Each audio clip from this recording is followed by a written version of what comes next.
জগন্নাথপুরের সাবেক কাউন্সিলর কামাল হোসেনের বন্ধু মহলের ইফতার ও দোয়া মাহফিল সম্পন্ন। আসসালামু আলাইকুম, আপনারা দেখছেন প্রতিদিনের জগন্নাথপুর। বিস্তারিত দেখুন মোহাম্মদ সুজন মিয়ার ভিডিও চিত্রে। জগন্নাথপুর পৌরসভার সাবেক কাউন্সিলর কামাল হোসেনের বন্ধু মহলের পক্ষ থেকে এক ইফতার ও দোয়া মাহফিল অত্যন্ত ভাবগাম্ভীর্যের সাথে সম্পন্ন হয়েছে। সোমবার ২ মার্চ জগন্নাথপুর পৌর শহরের দক্ষিণ হবিবপুর হাফিজিয়া মাদ্রাসা প্রাঙ্গণে এই অনুষ্ঠানের আয়োজন করা হয়।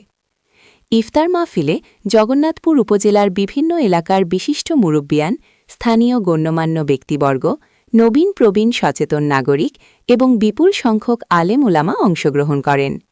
আসসালামু আলাইকুম।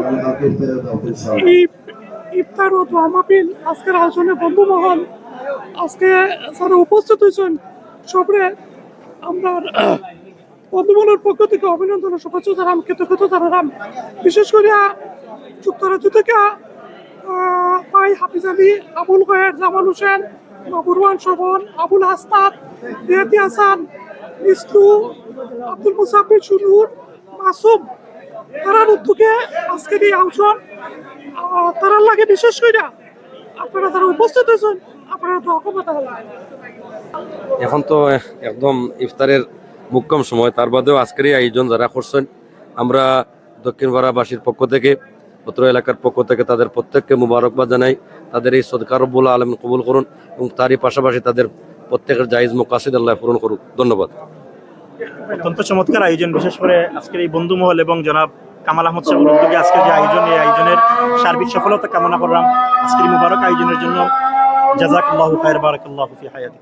ধন্যবাদ। আমন্ত্রিত অতিথিরা ইফতারের পূর্ব মুহূর্তে একে অপরের সাথে কুশল বিনিময় করেন এবং ভ্রাতৃত্বের বন্ধন সুদৃঢ় করার আহ্বান জানান।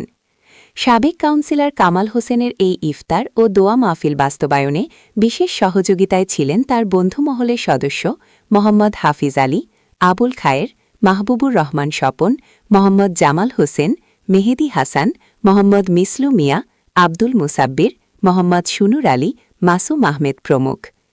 ইফতারের ঠিক আগ মুহূর্তে মাহফিলে বিশেষ দোয়া ও মোনাজাত পরিচালনা করা হয়।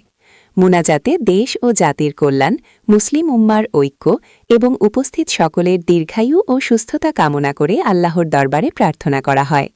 পরিশেষে উপস্থিত সকলে একসাথে ইফতার গ্রহণ করেন।